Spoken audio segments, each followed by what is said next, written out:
My family set a trap to test my fiancé before the wedding. It backfired big time. Growing up in my family was like being in a constant comedy skit, where the men were always trying to outdo each other with pranks and challenges.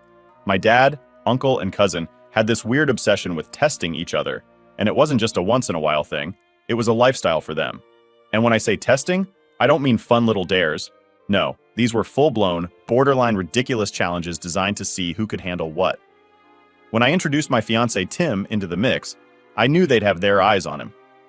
Tim's a chill guy, super smart, really kind, and definitely not the kind to get into petty competition. But to my dad and the crew, that didn't matter. To them, any guy who was going to marry into the family had to go through their unofficial initiation. At first, I thought it might be okay.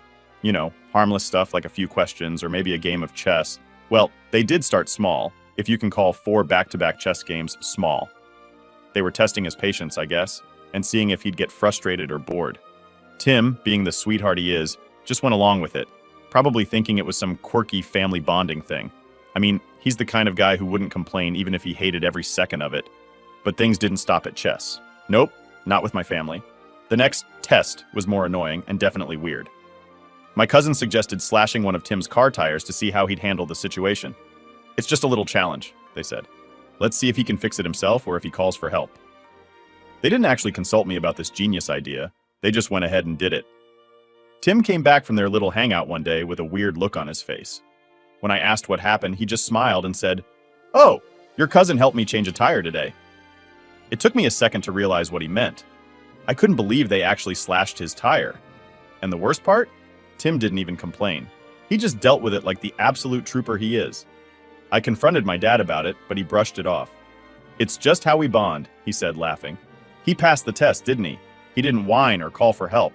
I was furious, but also a bit confused. Why was this even a thing? Why did they need to test him like this? To my dad, uncle, and cousin, it was all in good fun.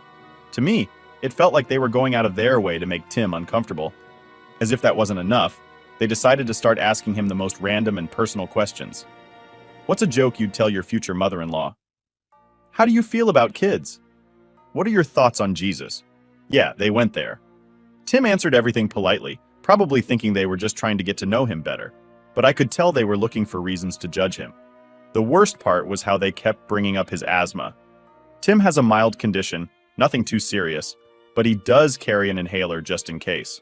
To my family, though, this was a weakness. They'd tease him, calling him soft or saying he was making excuses whenever he mentioned it. I can't count how many times I told them to stop, but it was like talking to a wall. My dad would just wave me off, saying, "It's all part of the game, sweetheart. You're ruining the fun." Then there was the fishing trip. My dad and uncle decided it would be a great idea to see how manly Tim was by testing his fishing and hunting skills. Now, Tim isn't a country guy. He grew up in the city, so fishing and hunting aren't exactly his forte. But again, he went along with it because he wanted to make a good impression. They spent the entire day grilling him, not just about fishing techniques, but also throwing hypothetical scenarios at him. What would you do if you were stranded in the woods? How would you handle a bear attack?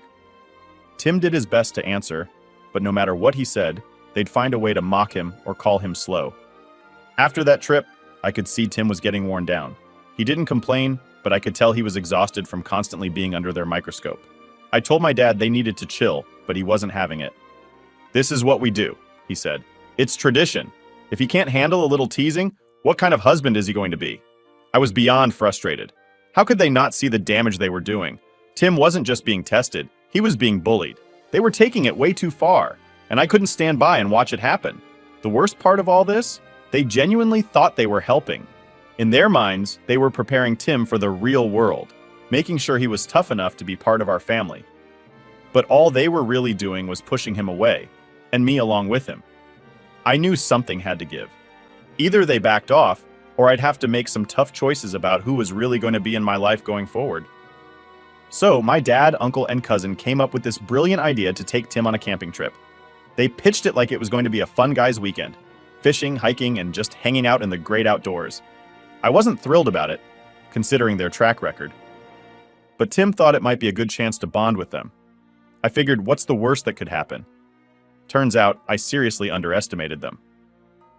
Tim left early in the morning, all excited, with his camping gear packed and ready. He kissed me goodbye and said he'd see me in 3 days. I spent the rest of the day trying to distract myself, but I couldn't shake this nagging feeling that something was going to go wrong. By evening, I was pacing the living room when my phone buzzed. It was a text from Tim. All it said was, "Back early, be home soon." My heart sank. Why was he coming back so soon? He was supposed to be out there for 3 days, not barely one. When Tim walked through the door, he looked like he'd been through hell. His face was pale, and there was this tired, frustrated look in his eyes. I asked him what happened, and he just shook his head saying, "I'll tell you everything, but I need a minute." He sat down on the couch, took a deep breath, and started explaining. Apparently, everything was fine at first. They set up camp, went fishing, and even cooked up a decent meal. But then, out of nowhere, my cousin suggested they go on a survival challenge. Tim, being the good sport he is, agreed to it without really knowing what he was getting into. The challenge turned out to be a twisted game. They hiked deep into the woods, far away from the campsite. Once they were in the middle of nowhere, my dad pulled Tim aside and handed him a backpack, telling him it had all the essentials he'd need to survive the night. Then they just left him there. I couldn't believe what I was hearing. They left him in the woods? Alone? Tim nodded, his jaw tight. "But that's not the worst part," he said. "When I opened the backpack, my inhaler wasn't there. That's when I lost it. I couldn't wrap my head around how anyone could be so cruel. They knew he had asthma, and they deliberately hid his inhaler? That wasn't just reckless. It was downright dangerous." Tim went on explaining how he tried to stay calm, knowing that panicking would only make his breathing worse. He spent hours wandering, trying to find his way back to the campsite, but he was getting more and more tired. Eventually, he found a trail that led him back to the road, and that's when he decided to call it quits and head home. As he talked, I could see how much the whole thing had shaken him. Tim's not the type to show a lot of emotion, but this was different. He felt betrayed, and honestly, so did I. When he finished, I was fuming. I couldn't believe my own family would do something so heartless. This wasn't just a stupid prank or a test. They had crossed a line, and I wasn't going to let it slide. I asked him if he wanted to confront them, but he just shook his head. "I'm done with them," he said. "I don't need to prove anything to them. I'm not going to play their games." His calmness made me even angrier. Not at him, of course, but at my dad, uncle, and cousin.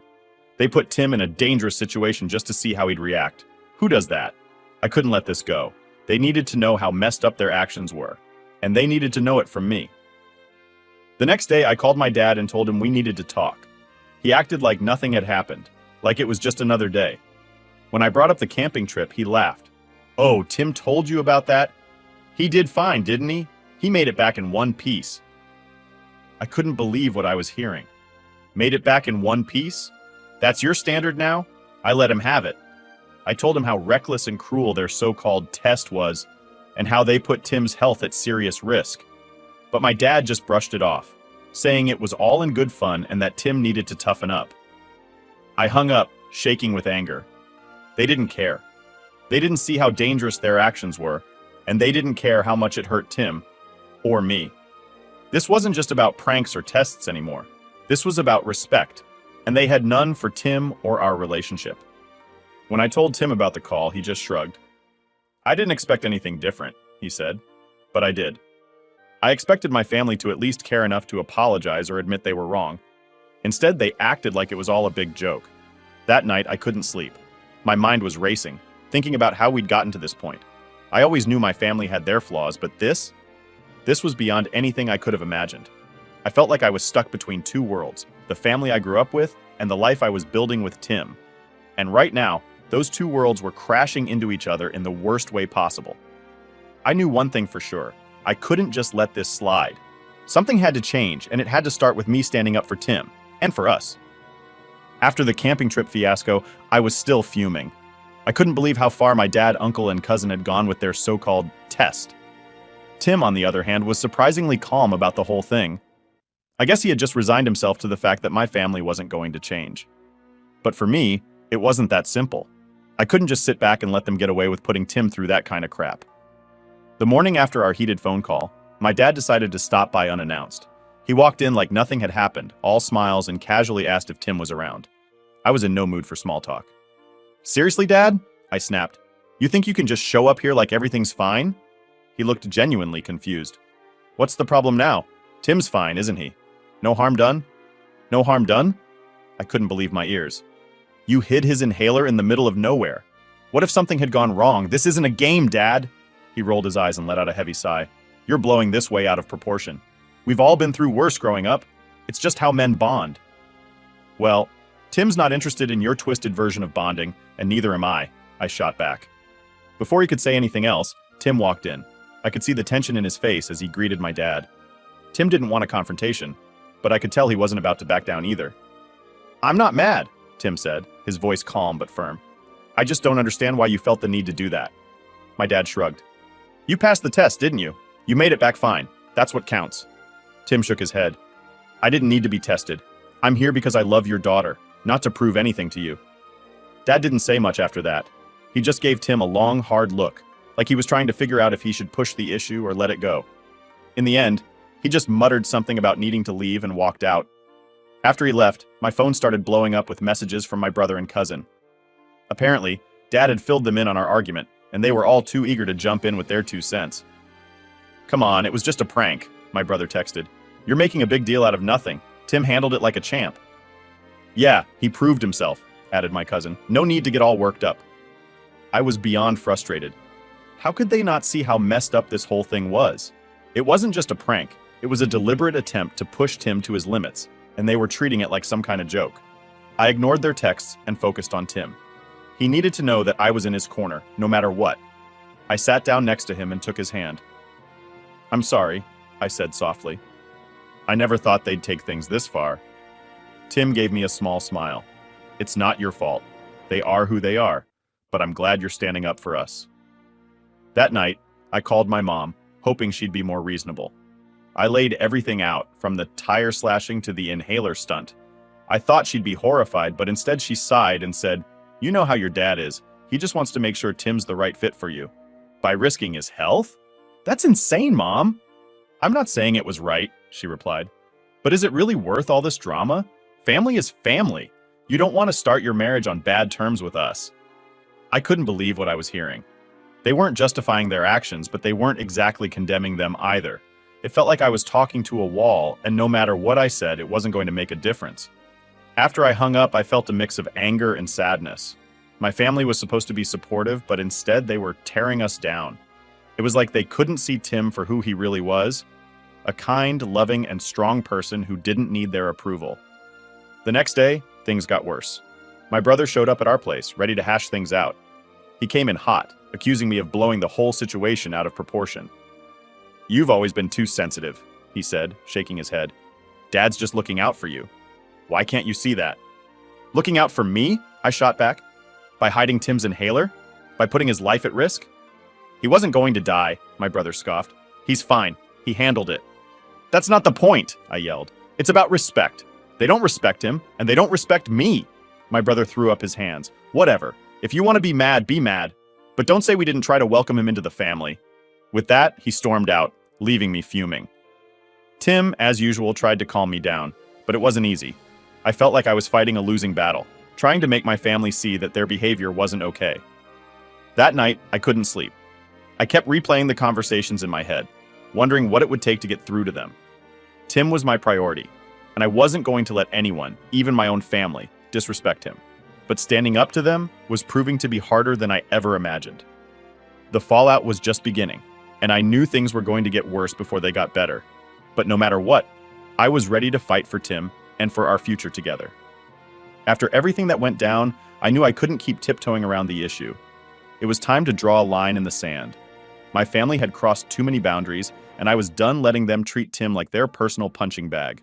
If they couldn't respect him, they weren't going to be part of our lives. Plain and simple. The day after my brother's little visit, I woke up with a new resolve. I couldn't keep having these same arguments over and over again. I had to make it crystal clear where I stood, and if that meant cutting ties, so be it. First up was my dad. I called him and told him we needed to talk. No distractions, no interruptions, just us. He agreed, probably thinking I was going to apologize or back down. Spoiler alert, I wasn't. When I showed up at his house, he was already sitting on the porch, sipping his coffee like it was just another normal day. I didn't waste any time. Dad, we need to have a serious talk, I started, standing in front of him. I'm not here to argue, but I'm also not here to let things slide. He raised an eyebrow, clearly amused. All right, I'm listening. Look, I said, taking a deep breath. What you guys did to Tim was wrong. It wasn't a prank and it wasn't a test. It was cruel. You put his health at risk, and for what? To see if he's man enough? Dad shrugged, still not taking me seriously. We've been through worse, honey. It's just how we do things. Toughen him up a bit, you know? I clenched my fists, trying to keep my cool. No, Dad. That's not how it works. Tim doesn't need to be toughened up. He's strong in ways you can't even understand, and he doesn't need your approval to be a good partner to me. He sighed and leaned back in his chair. So what are you saying? You're cutting us off? I shook my head. I'm saying if you can't respect Tim, then yeah, I'll have to make some tough choices. I'm not going to stand by and let you bully him anymore. This is your chance to make things right. For a moment, he was silent, just staring out into the yard. I could see the gears turning in his head, but I wasn't sure if he was actually getting it or just waiting for me to finish so he could brush it off again. Finally, he spoke. I get that you're upset, but family is family. We've always been like this. You can't just expect us to change overnight. I'm not asking for overnight, I said firmly, but I am asking for change. If you can't meet me halfway, then we're going to have a problem. He didn't respond, just kept staring into the distance. I didn't need an answer right then and there, but I needed him to know I was serious. After that, I headed back home. Tim was waiting for me, looking a little anxious. How'd it go? He asked as soon as I walked through the door. I sighed and sat down next to him. It went okay, I guess. He didn't blow up, but I'm not sure he really gets it yet. Tim nodded, a small smile tugging at his lips. Thank you for standing up for me. I know it's not easy with your family. Of course, I said, squeezing his hand. You're my priority now, Tim. I'm not going to let anyone disrespect you, not even my own family. The next few days were quiet, almost too quiet. No texts, no calls, just silence. I wasn't sure if that was a good sign or a bad one, but I was ready for whatever came next. I had made my stance clear, and now it was up to them. Then, just when I thought maybe they were finally getting it, my mom called. She wanted me to come over for dinner, said she had something important to discuss. I agreed, but I brought Tim with me this time. If we were going to have another confrontation, I wanted him there by my side. When we arrived, the atmosphere was tense. My dad was there, along with my brother and cousin. They all looked uncomfortable, like they knew this wasn't going to be a pleasant evening. Mom tried to play the peacemaker, serving up dinner and making small talk, but it was obvious no one was in the mood. After we ate, she finally got to the point. Your father and I have been talking, she began, her tone cautious. We understand you're upset and we want to move past this. I leaned forward, my eyes narrowing. Okay, and how exactly do you plan to do that? Dad cleared his throat, clearly not thrilled about the whole thing. We'll apologize if that's what you want, but you need to understand, we didn't mean any harm. Tim spoke up for the first time, his voice calm but firm. It's not just about the apology, it's about respect. I need to know this isn't going to happen again. My dad nodded slowly. All right, fine. We won't do anything like that again. It wasn't exactly the heartfelt apology I was hoping for, but it was a start. I glanced at Tim, and he gave me a small nod. We were on the same page. After the dinner, as we were leaving, my mom pulled me aside. Thank you for coming, she whispered. I hope we can start to move forward now. I didn't respond right away. I wanted to believe her, but only time would tell if they were really willing to change. For now, I was just glad we had drawn the line. It wasn't perfect, but it was a step in the right direction. And sometimes, that's all you can ask for. After the awkward dinner at my parents' house, I thought things might finally start calming down. My dad had begrudgingly agreed to apologize, and for a moment, I believed we could move past everything. But of course, it wasn't that simple. With my family, nothing ever is. A couple of days later, my phone buzzed. It was a text from my cousin. Hey, can we talk? I feel like we need to clear the air. I wasn't sure what to make of it, but I figured it was worth hearing him out. Tim encouraged me to go, saying maybe this was a sign they were finally starting to understand. I wasn't holding my breath, but I agreed to meet up. We met at a small cafe near my place. My cousin was already there, nervously fiddling with his phone. As soon as I sat down, he jumped straight into it. Look, I know things got out of hand, and I'm sorry, he said, avoiding eye contact. I raised an eyebrow. Out of hand? You think hiding Tim's inhaler was just out of hand? He sighed. Okay, yeah, it was more than that. It was messed up. But it wasn't meant to be cruel. We were just trying to, I don't know, test him, I guess. See what kind of guy he is. And you didn't think maybe just talking to him like normal people would have worked? I shot back. He nodded, finally meeting my gaze. Yeah, we screwed up. Big time. I'm sorry. For a second, I thought we were making progress. Then he dropped the next part and I realized why he'd really asked me to meet. But you know, this whole thing has been really hard on the family. Dad's been feeling terrible about how everything's blown up. And your dad, well, he's been saying it's tearing the family apart. Ah, there it was. The guilt trip. I should have seen it coming. My family had this way of apologizing just enough to make you think they were sincere, only to twist it back around and make it your fault for holding a grudge. So what? You're saying I should just forget about it? I asked, crossing my arms. No, he quickly replied. I'm just saying maybe we could all sit down together, talk things through properly. Dad thinks if we can all get on the same page, it'll be better for everyone. I sighed. I've already made it clear where I stand. If you guys can't respect Tim, there's nothing more to talk about. He nodded again, looking genuinely conflicted. I get it. I do. But maybe just one more family meeting? For Mom and Dad's sake, they're really struggling with this whole thing. I told him I'd think about it, but deep down, I wasn't sure I had the energy for another round of their manipulative games.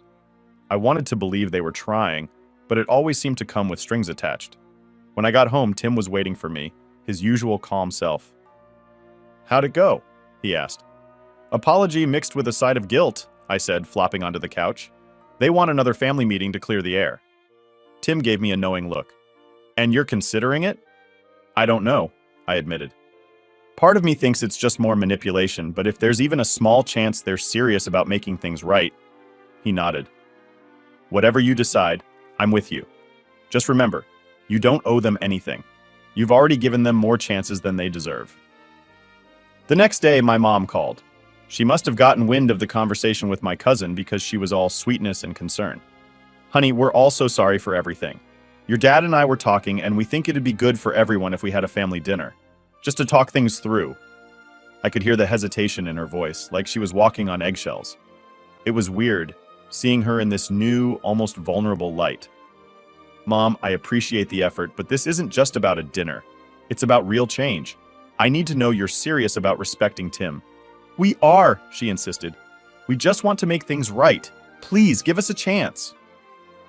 I agreed to the dinner, mostly because I felt like I owed it to Tim to give my family one last shot. But I wasn't going in blind this time. I was ready for whatever manipulative tactics they might throw at me. When we arrived, the atmosphere was tense, but there was also this weird, forced politeness. My dad greeted Tim with a stiff handshake, and my brother made a half-hearted joke about how Tim looked healthier than the last time they saw him. It was awkward, to say the least. We sat down, and for a while, it was just small talk. Weather, work, the usual. Then my mom cleared her throat, signaling it was time for the real conversation. We've been doing a lot of thinking, she began, glancing nervously at my dad. And we realize we've made some mistakes. Dad nodded, though he didn't say much. I could tell he wasn't thrilled about this whole apology thing, but he was at least going along with it. For now. We're sorry for how we treated you, Tim, Mom continued. It was wrong, and we know we need to do better. Tim nodded, his expression neutral. I appreciate the apology, but it's about more than just words. I need to know this kind of thing won't happen again. Dad finally spoke up, his tone begrudging. It won't. We get it. No more tests, no more games. It should have felt like a win, but something about it still felt off. Maybe it was the way they were all so careful with their words, like they were trying not to say the wrong thing. Or maybe it was just the years of manipulation making it hard for me to trust them. As we left, my mom hugged me tightly.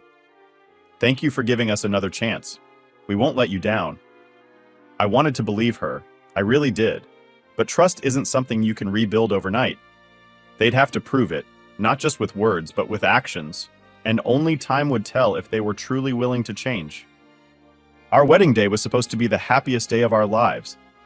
Tim and I had been through so much with my family, and I was determined not to let their drama ruin it. But let's be real, when you have a family like mine, drama is pretty much guaranteed. The morning started off smoothly enough. I woke up early, feeling a mix of excitement and nerves. My bridesmaids were there, hyping me up as we got ready. The whole vibe was light and fun, and for a few hours I almost forgot about all the chaos that had led up to this day. As I was getting my hair done, my phone buzzed. I glanced at the screen and saw a text from my mom. We're not sure if your dad and brother will make it. They're feeling conflicted. Conflicted? Seriously? This was my wedding day and they were still playing these games? I felt a wave of anger rise up, but I pushed it down. I wasn't going to let them get to me. Not today. Tim was waiting for me at the venue, looking as calm and collected as ever. When I told him about the text, he just smiled and said, "It's their loss if they don't show up." I knew he was right, but it still stung. I wanted them there, even after everything. I guess part of me hoped they'd surprise me, show up and be supportive for once. But as the ceremony time got closer, it became clear that wasn't going to happen. The ceremony itself was perfect. Tim and I exchanged our vows in front of our closest friends and family, the ones who actually cared. The love and support from everyone there made it feel like nothing else mattered. For that moment, it was just us, starting our life together. After the ceremony, we moved on to the reception. The food was great, the music was on point, and everyone was having a blast. But in the back of my mind, I couldn't shake the absence of my dad and brother. Every time I saw my mom, I wondered if she was thinking about it too. About halfway through the reception, my mom pulled me aside. "I'm sorry they didn't come," she said, her eyes full of regret. They wanted to be here, but they couldn't get past everything. I took a deep breath, trying to stay calm. "Mom, I appreciate you being here, but I can't keep doing this. They made their choice." She nodded, tears welling up in her eyes. "I know. I just hope someday we can all move past this." I didn't have the energy to argue or even hope for that. I just wanted to focus on the people who were there and the love Tim and I were surrounded by. As the night went on, the initial sting of their absence started to fade. Tim and I danced, laughed, and celebrated with our friends. We even had a few surprises. A hilarious speech from Tim's best man, a spontaneous group dance that got everyone on their feet, and a beautiful moment when my maid of honor shared a heartfelt toast that left me in tears. But of course, the drama wasn't quite over. Just as we were getting ready to cut the cake, my phone buzzed again. This time, it was my cousin. "Hey, heard about the no-show. Can't believe they pulled that on your big day. Let's talk soon." I couldn't help but roll my eyes. Why now? Why couldn't they just let me have this day without dragging me back into their nonsense? Tim noticed my reaction and gently took my phone out of my hand. "No more family drama tonight," he said, smiling. "Today's about us." He was right. I needed to let it go, at least for now. So I put my phone away, and we focused on enjoying the rest of the night. The cake was delicious, the dancing went on for hours, and by the end of the night, I felt a strange mix of exhaustion and pure joy. Despite everything, we had pulled off an amazing wedding, surrounded by the people who truly mattered. As we headed back to our hotel, I couldn't help but reflect on the day. Yes, my dad and brother had let me down, but Tim and I had each other. We had built a new family with the friends and relatives who supported us, and that was what really mattered. Lying in bed that night, I realized something important. You can't choose your family, but you can choose how much power they have over your life. And on that day, I chose to focus on the love and happiness Tim and I had found together, leaving the drama behind. The wedding wasn't perfect, but it was perfectly ours. And that was enough. After the wedding, I thought things would finally settle down. I mean, Tim and I had been through enough with my family, and I figured we'd earned a little peace. But no, the drama was far from over. In fact, it felt like the real chaos was just beginning. The first sign that things weren't going to calm down came right after we got back from our honeymoon. We'd barely unpacked when my phone buzzed with a text from my mom. "We need to talk. It's about your dad." I sighed, already bracing myself for whatever nonsense was coming next. Tim, always the voice of reason, told me to call her back and get it over with. So I did. "Mom, what's going on?" I asked, trying to keep my voice calm. She sounded stressed. "Your dad's been acting strange ever since the wedding. He's angry you didn't invite him to stay for the whole thing." I couldn't help but laugh bitterly. "He didn't even show up, Mom. How does he think he's entitled to complain about not staying?" She sighed. I know, but he's really upset. He feels like you've cut him out of your life." That hit a nerve. "Mom, he cut himself out when he refused to show up for my wedding. I'm not going to keep bending over backward to make him happy." She didn't have much to say after that, so we ended the call, but I knew this wasn't the last I'd hear about it. A few days later, my brother decided to jump into the mix. He showed up at our place, looking smug as ever. "You know, Dad's not the only one pissed," he said as soon as he walked in. "You embarrassed the whole family by not inviting him properly." "Seriously?" I shot back. "He had the invitation. He chose not to come." He shrugged. "Yeah, but you didn't exactly make him feel welcome. And now Mom's stuck dealing with his mood."